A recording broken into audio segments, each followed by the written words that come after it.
The CYENS Weekly, an industry pundit podcast about the tech and innovation of the 21st century. An open discussion between industry experts to uncover how emerging technologies can help solve current societal issues. Welcome to the CYENS Podcast, and today we have Sotiris with us. Hi, thank you for the invitation. Thank you for coming. My pleasure. Please tell us more about yourself and what you do. Yeah, sure.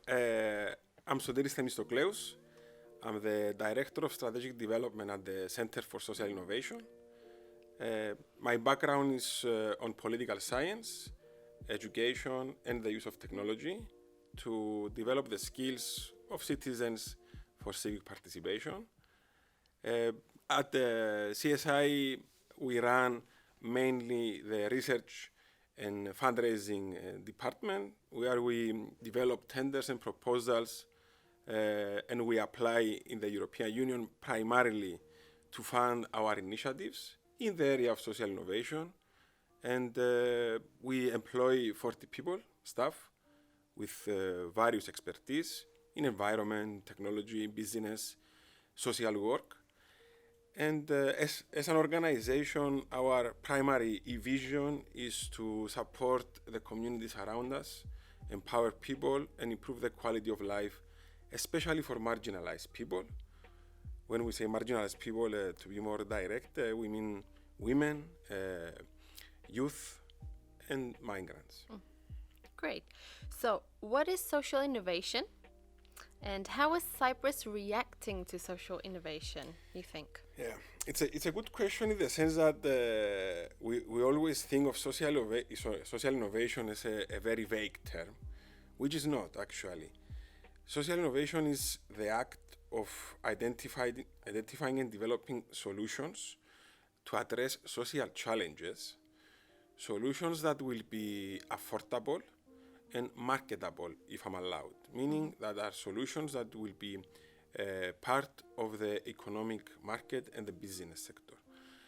What we mean with that is that a social innovation enterprise functions and works as a normal business, as every other business. The primary difference is its focus in addressing social challenges. Social challenges that have to do with a variety of aspects. A social challenge that may affect a specific group of people, like we said before, migrants or women or youth or elders. But social innovation can also be an actual product that will support the citizens in general. An application that will provide access to decision making at the community level.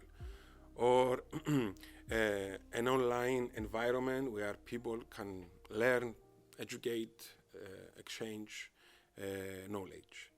So these are parts of social innovation context. Now in Cyprus, to be honest, social innovation is, in my personal opinion, is progressing in a very good pace. And this has to do with the engagement of all communities of Cyprus in areas like peacemaking and environment. We can say that social innovation in Cyprus as a concept started from bi-communal activities to address exactly issues of discrimination, conflict, and division, using, let's say, neutral areas like the environment. So we saw social innovation initiatives in the environmental area from both communities, where they were doing things in the buffer zone to protect the wildlife in the buffer zone, for example, or to raise awareness about environmental challenges in different parts of Cyprus, meaning the whole island. Starting from that, and after a few years of having, let's say, social innovation as a medium of bi-communal collaboration, it evolved in a more business-oriented environment, which is if I'm allowed to say the term, it became more mature. And we see many organizations working in social innovation area, meaning working in fields to support marginalized groups, as we said before, but also to develop solutions to address social challenges in a very successful way. Many organizations that are in the business market producing social innovation products and outcomes are successful. I don't know if this is a positive indicator, meaning that we have a lot of organizations in the area, but it's something. What I would say that it's positive also is the gradual, slow but gradual improvement of the position of many marginalized groups. Starting from migrants, from gender issues, sexual orientation issues. We have to be honest that we saw a slow improvement, but we saw an improvement. That's very good. We are not at the point where we want to go, not even halfway, but we passed the beginning stage. So I think that has to do a lot with organizations working in the areas of social innovation, trying to address social challenges, and at the same time trying to be healthy businesses. Okay, great. Well, how do you measure the impact on social innovation? Okay, measurement is always a problem because it's a tool to be manipulated. In our case, and in the Center for Social Innovation in CSI, we measure the impact of our work as a social innovation-based organization from the follow-ups and the reflections we get from our participants in trainings, workshops, and initiatives.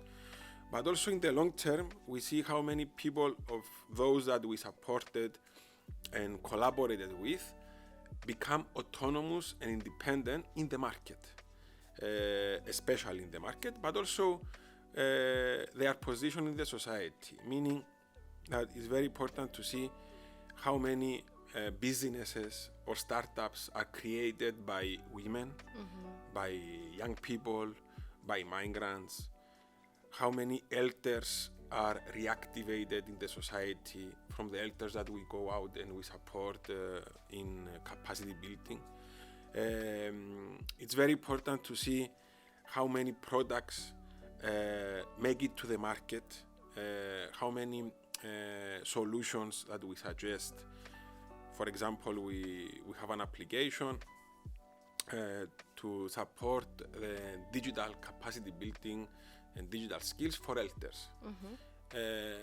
An indicator is if this application will make it to the market and become self-sustained as a product. So we see that we provide solutions to social problems and challenges, but also it's very important to see how many of these solutions will become sustainable in the market. So that's an indication of if things are going well. In our case. But if we want to find one single, let's say, indicator, it's the reflections we get. We have a setup process to measure impact through questionnaires and follow-ups in the 3 months after an event, 6 months after an initiative, and after a year. If we get positive reflections as CSI, we see that we are doing something good. In the big picture is what we said before. If we see a small improvement in areas of policy making, in the business, in the market, we see more women in higher positions, we see more startups from young people, we see rural areas having some development, we believe that we are in a good track. And we have to be honest with ourselves. We are not, again, at the position we want to be. But I think at least the private sector, and especially the private sector that focuses on addressing social challenges and social problems, has a lot of potentials.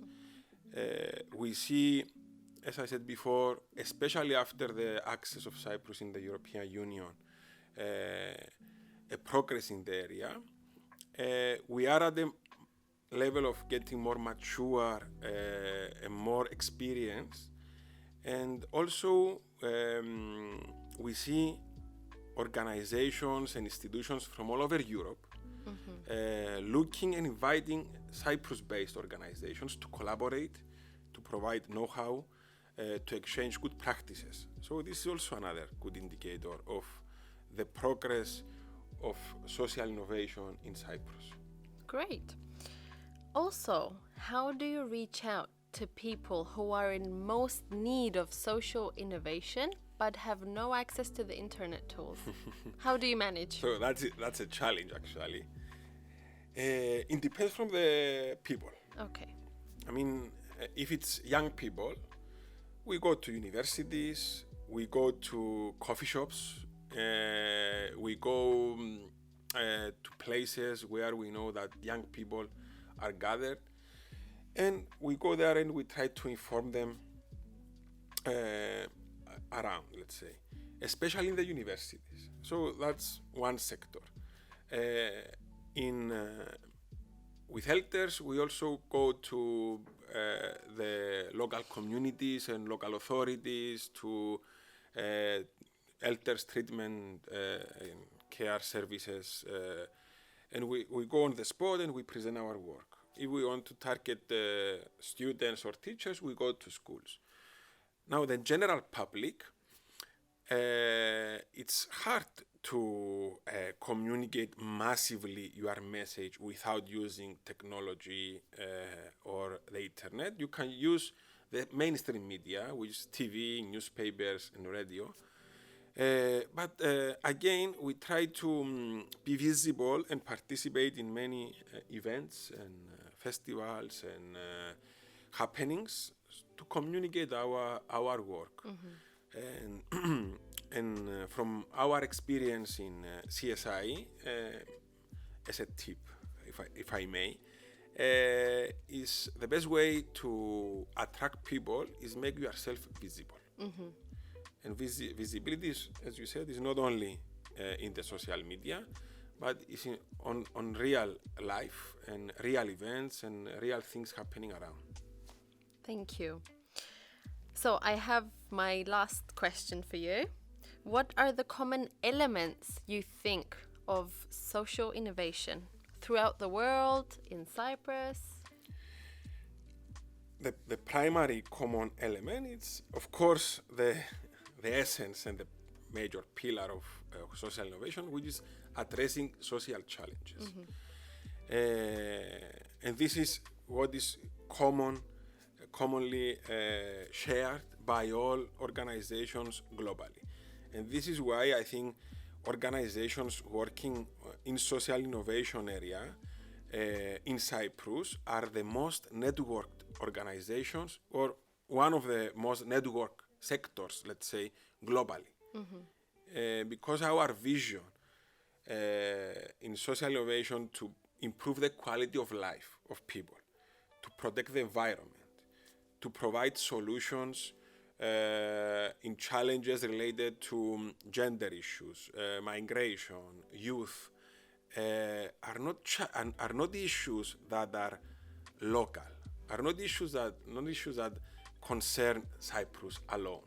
You cannot protect the environment only of Cyprus. Of course. Or you cannot address migration issues if you don't put them in a global context. So